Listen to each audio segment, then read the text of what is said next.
boy Sermon, the sermonsdomain.com, and we're chilling here with the homie Mod Son, man. How you doing? Best day of my entire life, man. I'm in Seattle, Washington. I'm on a tour right now. It's like winding down to like literally like 1 week left, man. But it's been beautiful, and like I said, man, we went to Seattle, which is one of my favorite cities, man. We got a great show going on downstairs. I seen you was exploring the city. You was at Pike Place Market earlier. Everywhere.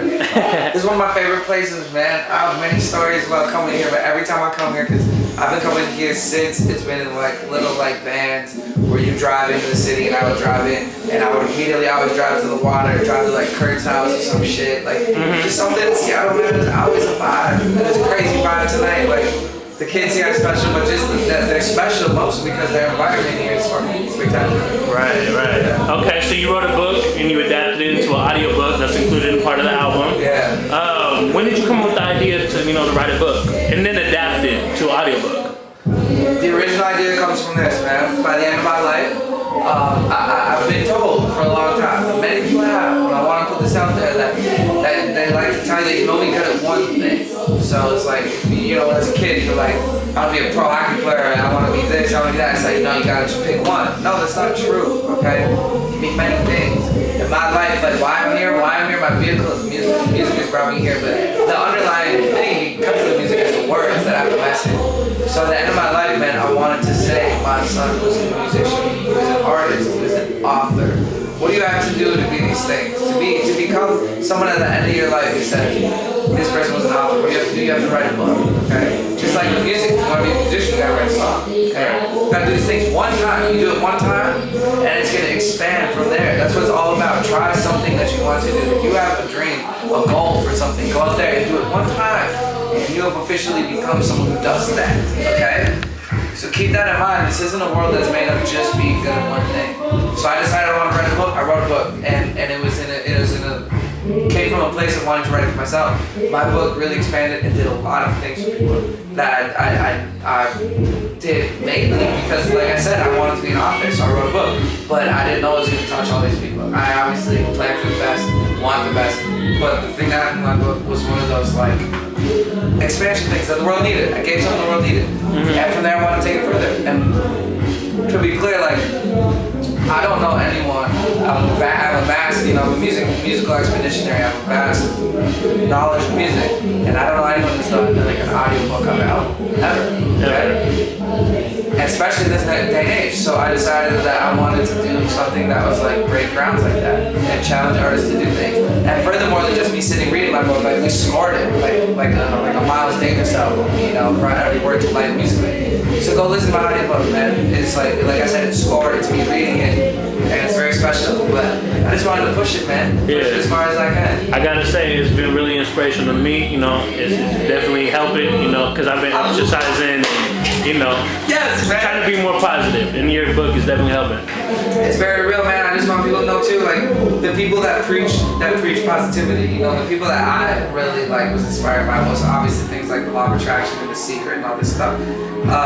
Those are all like people well into like their 50s and stuff. Those are older people. Like I'm a young kid. Like I don't have like anything to like lose by telling you the truth. Like I'm not saying this positive life stuff. I'm not saying these words and writing this stuff in this book because I have like something to gain from it. I'm telling you exactly like what worked for me and what will work. And like you can connect to the universe in ways that no one even tries to by simply just like adjusting the way you think. And instead of thinking about things you don't want, you just flip that.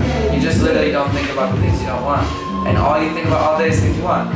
Okay? Bad things happen, don't think about them. That's it. That's what you do. Right. In the book, you mentioned things that instantly make you happy, like you had at the top. So what makes my son instantly happy? I have favorite songs. I have favorite colors. I have favorite possessions that are picked up along the way. Stuff like this. So simple. Just like stuff like a necklace. Okay? Something that means something to you. Any way that you can go to this is how I best explain is that if you listen to like a favorite song of yours from maybe 10 years ago, you can kind of almost feel like 10 years ago. You can feel like you were there. And all sorts of objects hold those powers to take you back to a certain place. anything that does that, whether it be like a ring from, you know, your grandfather, or like a painting, or any of those things, that's what you put in your top drawer, are those things that can make you instantly happy. Like, when you say that to what makes you happy, like, I think of a place, I think of you in Santorini, Greece. I think of that instantly. I absolutely think of that.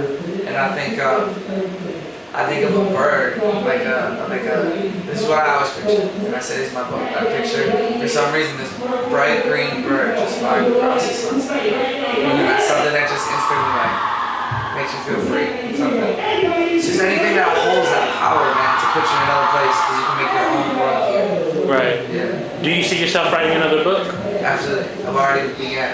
Oh, no. I've already written a poetry book that I want to release, and beginning to write another book, and I have a book that I wrote that I want to turn into a movie that I'm working on, which I'm not just trying to make like a little movie, I'm going shooting for the motherfucking stars with this movie. So like, we're in the works with that, but just lots of stuff, man, never gonna slow down, only gonna expand. Like right now, bro, I'm not even kidding, I'm gonna tell you this, like I'm studying to be like a freelance dentist right now. Really? Not even like on some like a new age dentist, someone that cares about smiles and shit. Like I want people to be proud of their smile.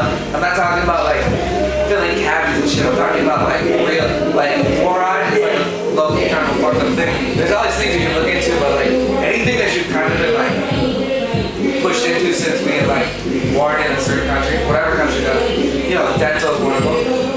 There's things that go along with that that aren't necessarily awesome for you to see as well. But I'm interested in dental, like shit right now. Gum disease can like spread your brain right away and kill you. So like I'm out here trying to like prevent all this shit because it's very simple. And a dentist, it's so funny. It's like since a kid, it's looked at as like a scary thing. Like